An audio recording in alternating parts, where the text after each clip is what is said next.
bienvenue sur notre chaîne de télévision Vision 24 TV. Nous sommes dans l'émission Horizon partagé, la vie entre deux mondes. En ce jour, nous allons vous parler de la pression sociale.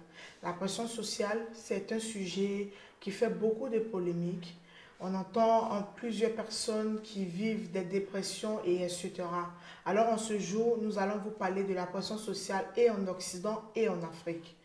Avec moi, il y a Mademoiselle Linda Karen, bonjour. Bonjour. Aussi, je suis accompagnée de Mademoiselle Regina Conan, bonjour. Bonjour. Nous allons parler de la pression sociale et de ses inconvénients, de tout ce que la pression sociale a pu causer comme gaffe au niveau de chaque vie et de chaque société. Alors, selon vous, Mademoiselle Linda Karen Bonzaï, c'est quoi la pression sociale? Pour moi, la pression sociale, c'est l'influence, on va dire, de la société sur un individu, ce qui peut le pousser à changer sa mentalité, ses réflexions, ses attitudes. Merci. Je suis aussi avec Mademoiselle Regina Conan, vers qui je vais me tourner. Selon vous, c'est quoi la pression sociale? La pression sociale est une influence exercée sur la société, les groupes sociaux, par le choix, les attitudes des individus. Ok. Bah, on a entendu des définitions de la pression sociale, mais je vais rebondir sur ces définitions. La pression sociale, c'est aussi le fait de vivre selon le fonctionnement des autres, c'est-à-dire qu'il y en a des personnes qui se sentent en retard lorsqu'ils sont entourés de personnes qui, selon eux, évoluent parce que chaque personne a son rythme de vie, je dirais.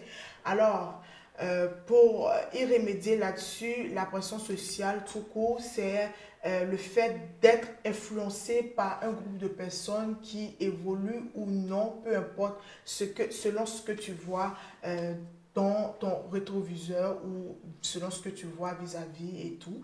Alors, pour poursuivre ces allocutions, nous allons aller un peu plus loin en parlant des origines et de la source de la pression sociale, des principales sources de pression sociale dans chaque région. Quand je dis chaque région, je parle et de l'Afrique et de l'Occident. Alors, Mademoiselle Linda, c'est quoi les principales sources de pression sociale dans chaque région? Je pense qu'en Afrique, déjà, c'est la famille, la pression de la famille sur les individus et puis aussi les médias. Okay. C'est-à-dire que la famille a beaucoup d'importance, on va dire, dans le choix, dans la prise de décision de presque tout ce qu'on doit faire, que ce soit les relations, la carrière et tout. Donc, je pense que c'est vraiment la famille, le poids, en fait, de la vie de la famille, voilà. Oui, ça c'est vrai. Merci pour la réponse. Je vais rebondir sur ce que vous avez dit, c'est que la famille en Afrique cause beaucoup de pression sans le savoir, hein, je vous le dirai. Je m'explique pour ne pas que ce soit interprété en griffe. Souvent, il y a des comparaisons entre enfants. La famille il y a des parents qui, lorsqu'ils voient des enfants du même âge que leur enfant en train d'évoluer, essayer de dire à son enfant, oh toi tu n'es pas encore à ce niveau, tu vois tel enfant. C'est tout ça qui crée beaucoup de stress et beaucoup d'angoisse dans le cœur de l'enfant, de chaque enfant. Et donc, pour continuer, je vais me retourner vers Mademoiselle Regina Conan qui va nous donner aussi sa réponse concernant les origines et la source de la pression sociale dans les deux régions. En Afrique, selon moi, en Afrique, la pression sociale est due aux traditions parce que les parents obligent les enfants à ne pas faire ce qu'ils ont envie de faire. Par exemple, je prends un exemple. Moi, je suis passionnée de tout ce qui est finance et tout. Mais mon papa peut dire que non, fais la médecine, fais ça. Mais genre, ça m'oblige à faire parce que c'est la tradition. On dit obéis tes parents, donc c'est vraiment compliqué. Maintenant, en Occident, c'est dû à la réussite individuelle. C'est dû à la réussite individuelle et à l'apparence. Merci. Ok, parlant d'apparence, moi j'aimerais aussi rebondir là-dessus. Ça veut dire qu'en Afrique, en Occident, s'il vous plaît, il y a des personnes qui mettent sur les réseaux sociaux, bah, on va revenir là-dessus, mais je vais juste expliquer qu'il y a des personnes qui mettent sur les réseaux sociaux une vie extraordinaire que tu peux pas imaginer, mais au fond, ils ne vivent pas cette vie-là. Tu les vois sur les réseaux, tu les vois même dans la rue, ils ont des choses, ils partent louer. Il y a d'autres même qui se privent de certaines choses pour pouvoir montrer aux yeux des autres ils ont ce qu'ils n'ont pas réellement dans la vraie vie. Et quand tu es influençable, normalement, ça te met la pression aussi. Comme quoi, tu es en retard, ton ami de tel âge, il a une voiture de tel million de dollars ou whatever, là, mais en griffe, normalement, quand tu essaies de résister à ta pression sociale à toi, je dirais, parce que on parle individuellement en ce moment, ça pourrait t'éviter beaucoup de gaffes. Mais bon, on va poursuivre en parlant de l'impact sur les individus. Comment la pression sociale affecte les choix de vie des individus. On le voit même dans les relations amoureuses, on le voit aussi même dans les décisions personnelles. C'est-à-dire que ça va encore plus loin que même quelqu'un qui veut décider, mademoiselle Linda, que tu pouvais m'accompagner dans mon allocution, je dirais, de changer même d'avis sur leur choix de vie lorsqu'ils entendent d'autres personnes faire des choix qui peut-être ne sont même pas des bons choix. Donc, pour rebondir sur ce que tu as dit tout à l'heure, je pense que les individus aussi essaient de tout faire pour satisfaire les attentes familiales.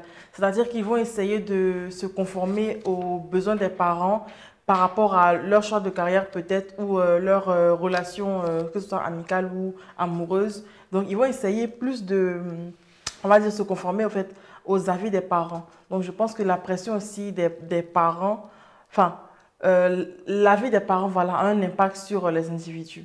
Oui, effectivement. Pour ça, je vais me retourner vers mademoiselle Regina Martial. Et qu'est-ce que vous pouvez me dire concernant l'influence, l'impact que ça a sur les individus, la pression sociale? En Afrique, la pression sociale, c'est dû au fait la famille. La famille est très importante pour nous. Oui. Donc, à chaque fois, quand tu veux prendre des décisions, c'est vraiment compliqué. Par exemple, si genre, tu veux dire non, je vais acheter ça, et te dit non, ça c'est pas joli, vas-y, prends ça, prends ça. Donc, c'est tout ça là qui fait que tu as une pression sur toi. Donc, au fait, genre, tu n'es pas confortable. C'est tout ça qui fait que genre, tu as une pression. Oui, parce que normalement en Afrique, nous, la famille, les parents, c'est primordial. Bah, je ne dirais pas qu'en Occident, ce n'est pas primordial, je ne dirais pas, mais je pense qu'en Occident encore, ils ont la parole devant les parents. Mais maintenant, chez nous, en Afrique, ce n'est pas tout à fait le cas. Parce qu'il y a des familles où l'enfant n'a pas le droit de poser même une phrase devant un parent et n'a même pas souvent le droit de regarder dans le visage du parent lorsqu'il lui parle. Alors, ça fait que les décisions que l'enfant veut prendre sur sa propre vie, la plupart du temps, ne peut pas être prises sans que les parents n'autorisent. Pourtant, en Occident, c'est des choses qui se font. C'est-à-dire que l'enfant veut peut-être se marier avec une X ou Y personne. Si les parents ne veulent pas, en Occident, ils peuvent encore tenir tête aux parents pour dire aux parents, oh non, c'est elle que j'ai choisie. Alors, même sur les relations amoureuses, c'est quelque chose qui impacte beaucoup de relations. On en voit, mademoiselle Linda, des personnes qui veulent marier des personnes au peau foncé, on dira, et puis le parent refuse catégoriquement parce que ce sont des familles peut-être racistes. Alors, on voit beaucoup de relations se détruire vis-à-vis de ce genre d'attitude. Qu'est-ce que vous pouvez me dire? Pour rebondir sur ce qu'elle a dit concernant les mariages des personnes racisées ou pas forcément racisées, peut-être des personnes de communautés différentes, on voit ici que les parents ne sont pas forcément d'accord quand il s'agit de l'union de personnes, par exemple, de religions différentes ou d'ethnies différentes. Donc, ça peut pousser en fait certains couples à vouloir fuir, aller en Occident pour pouvoir se marier là-bas parce qu'ils se disent que peut-être là-bas, ils auront plus de liberté à se marier comme ils veulent sans les parents derrière. Oui, Je suis tout à fait d'accord avec vous, mais je vais aussi vous demander concernant les relations qui n'aboutissent pas au mariage juste parce que y a la pression familiale, il y a la pression au niveau même, je dirais même, je vais aller encore plus loin pour dire, la pression peut être même sociale, c'est-à-dire la société peut dire, mais pourquoi tu as choisi cette fille-là parce qu'elle est noire et toi tu es blanc, qu'est-ce que vous en dites? Je peux dire qu'au niveau du mariage et tout, genre c'est vraiment compliqué parce qu'il y a des... Je prends un exemple. Un musulman et un chrétien, ils vont parler, ils vont dire à la femme que... Ils vont dire à l'homme, le musulman, pour dire que tant qu'elle ne se convertit pas, tu ne peux pas la marier et tout et tout. Et c'est vraiment compliqué. Genre ça oblige le couple à se séparer. Donc c'est vraiment... Oui. Excusez, genre, c'est vraiment compliqué et tout. Donc, ils seront obligés de chercher une autre femme pour la personne et tout. Ils vont te dire non, ne fais pas ça. Elle est bien pour toi, tout et tout. Donc, vraiment, c'est compliqué. La pression sociale, ça qui fait que vraiment, il y a d'autres gens qui poussent à se suicider, à faire des trucs désobligeants. Oui, on va y revenir sur le suicide et etc. parce que tout ça, ça fait partie des conséquences de la pression sociale. Aussi, on va parler avec vous des rôles de la tradition et de la modernité en Afrique. Comment la tradition et la modernité influencent-elles la pression sociale? Bon, je pense que la tradition, d'abord pour commencer avec la tradition et la modernité, bon, ça va de pair, on va dire. Bon, aujourd'hui, on va dire que la jeunesse, avec l'aide des réseaux sociaux, on voit beaucoup de choses qui viennent de peut-être l'Occident, avec la mondialisation qu'on a envie de répéter, qu'on a envie de faire, comme par exemple les piercings, certains types de coiffures, même les tatouages, qui sont pas forcément bien vus d'un point de vue traditionnel de nos parents. Donc, ça peut comme empêcher en fait la liberté des individus qui veulent se développer ou bien juste faire ça pour être heureux. Mais on voit que en fait, à cause des parents, en fait, il y a cette pression-là qui t'empêche de vivre comme tu as envie de vivre. Donc, ça peut facilement pousser les gens à vouloir fuir le domicile et tout pour aller en Occident. Oui, on en voit plusieurs cas. On en voit plusieurs personnes qui décident même de quitter et de couper même, je dirais, les ponts avec la famille juste parce qu'ils se retrouvent dans une situation inconfortable à ce niveau. Alors, avec vous, en Afrique, comment la tradition et la modernité influencent-elles la pression sociale? Selon moi, en Afrique, je trouve que maintenant, la modernité a pris le dessus au niveau de la tradition parce que avant, les femmes restaient à la maison, oui. Les femmes ne travaillaient pas et tout, parce qu'on dit que c'est l'homme qui doit partir chercher le gain pour ramener à la maison. Donc maintenant, grâce à la modernisation, c'est la femme maintenant, la femme peut travailler, peut chercher son gain pour ramener à la maison, tout grâce à l'émancipation aussi. La femme a beaucoup d'importance et tout. Oui, on le voit si bien, des femmes qui arrivent à décrocher même des emplois d'hommes et qui le font bien, qui l'assurent parfaitement. Et voilà, donc je suis tout à fait d'accord avec vous. Il y a un sujet dont nous allons parler qui fait vraiment ravage, je dirais, en ce moment dans notre société, la santé mentale. Ce sujet-là, je parle de ce sujet avec beaucoup d'émotion parce que j'ai été victime de cette santé mentale-là qui a failli m'échapper une fois dans ma vie. Donc, je parle de ça avec beaucoup d'émotion, excusez-moi. Mais je dirais, je vous demande à vous, la santé mentale, selon vous. Ben, je pense qu'il y a la santé mentale partout, que ce soit en Afrique ou en Occident.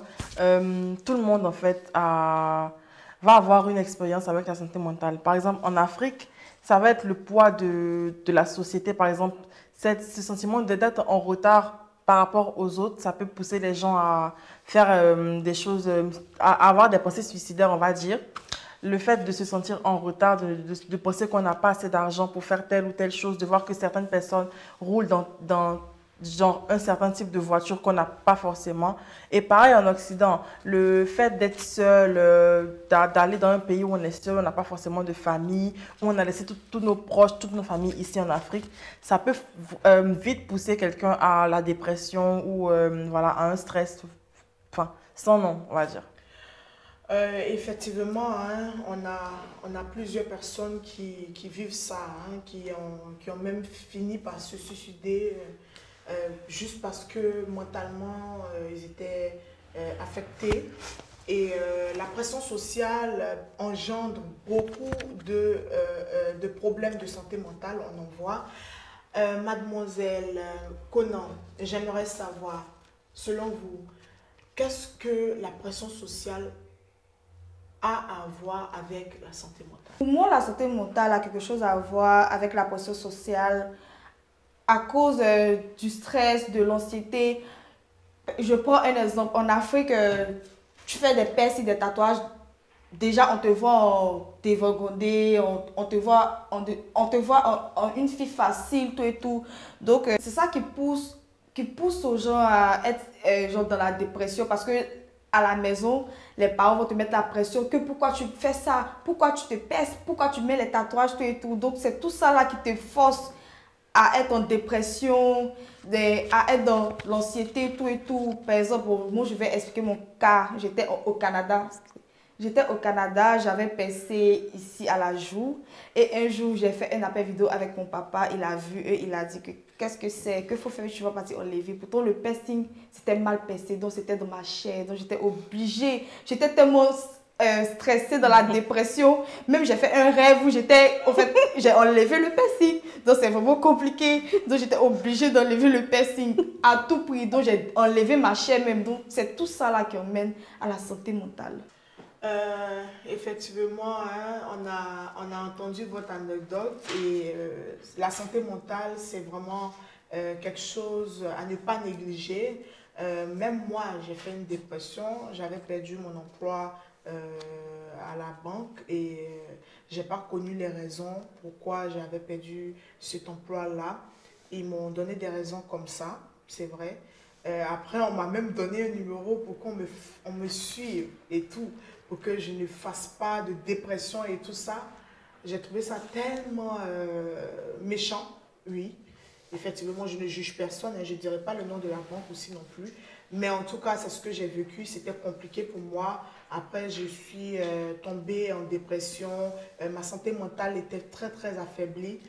Mais aujourd'hui, j'ai le sourire hein, parce que je suis en face de vous et je vous explique, c'est parce que je suis passée à autre chose et Dieu m'a fait grâce. Voilà, je suis passée à autre chose, j'ai tourné la page et là, je suis avec vous à Horizon Partagé, la vie en deux mondes pour vous expliquer cela. Alors, est-ce que mademoiselle Linda Karen, vous avez aussi une anecdote à nous expliquer concernant la santé mentale?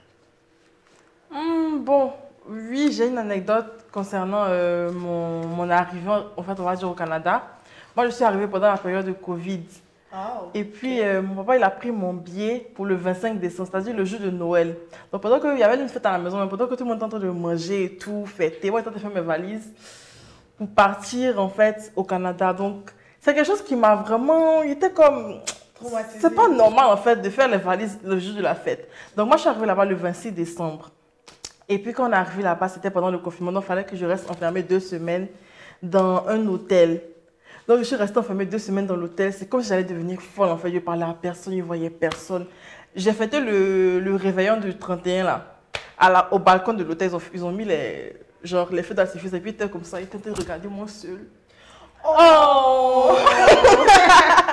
Donc, c'est vraiment quelque chose que... Ouais, moi, je suis habituée à fêter avec ma famille et tout, oui, avec mes amis. Donc là, seule, franchement, dans un pays où tu connais personne, tu viens d'arriver, il fait froid. Franchement, il était perdu, il était mélangé. Oh, ouais. Désolée, hein, désolée. Je ne sais pas pourquoi vous n'avez pas attendu après la fête de Noël pour partir. Mais... Mon papa pensait qu'ils allaient remettre où ils avaient fermé les frontières où personne ne pouvait sortir là. Donc, dès que j'ai eu mon visa, en fait, ils ont pris le billet en même temps, 2 jours après. Il fallait que je parte rapidement.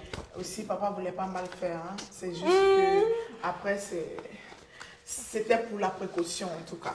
Nous avons fait le tour de tout ce que la pression sociale peut engendrer dans la vie d'un individu. Je dirais, je voulais même aller plus loin pour dire un être humain, là, mais un individu. Mais là, nous allons parler des stratégies et des solutions que vous pouvez me donner. Vous pouvez donner aux téléspectateurs, vous pouvez donner aussi à mademoiselle Regina Konan sur ce plateau.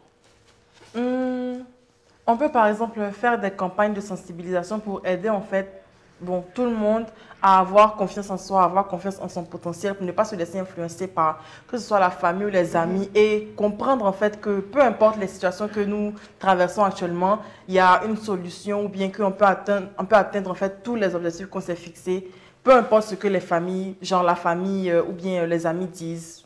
Donc la campagne, la sensibilisation va viser à rétablir en fait la confiance en soi, pour que tout le monde ait conscience de son potentiel en fait. Ok. Mademoiselle Regina Konan, est-ce que vous avez des stratégies, des solutions à apporter aux téléspectateurs, à moi, à Mademoiselle Linda? Oui, pour moi, il faut cultiver un réseau de soutien, promouvoir la résilience personnelle. Pour rebondir sur ce que vous avez dit tout à l'heure, c'est que la pression sociale, normalement, moi, je vous donnerai une stratégie très très simple, c'est d'avoir confiance en soi. De ne pas regarder les réseaux sociaux, de ne pas regarder tout ce qui se passe en ce moment chez l'autre. Essayez d'être fier de qu'est-ce que vous avez. Essayez aussi d'aller à votre rythme, je dirais. Parce que la plupart du temps, on a tendance à croire qu'on est en retard, mais la plupart du temps, on est en avance de l'autre.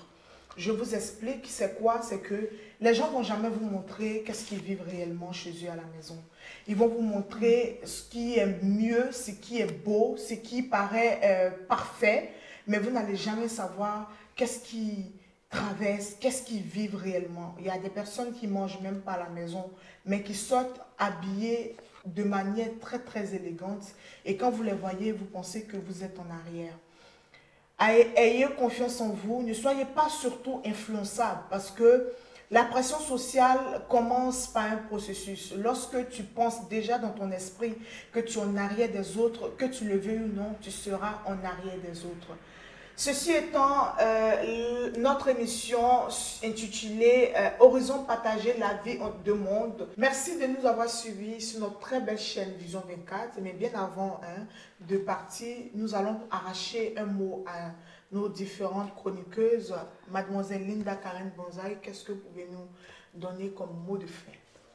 Je pense que de tout ce qu'on a dit là, ce qu'il y a à retenir en fait, c'est vraiment la confiance en soi. Parce que peu importe le nombre de pressions, le nombre de pressions voilà, de la famille ou des amis, de qui que ce soit, si on a confiance en soi, ça ne peut jamais nous atteindre. Donc, le mot de fin, c'est vraiment d'avoir confiance en soi, d'avoir confiance en notre potentiel. Voilà.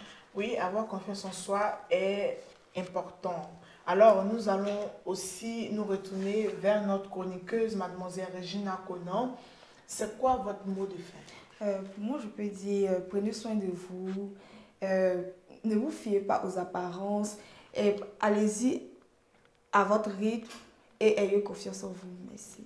J'espère que vous avez été très heureux de partager ce moment de délice que je dirais avec nous, en notre compagnie. Et nous aussi, nous avons eu le plaisir de partager cette émission avec vous. On vous attend pour la prochaine émission. J'espère que vous avez été très heureux de nous avoir en votre compagnie. Bonne fin de soirée à vous. À bientôt. Bye bye.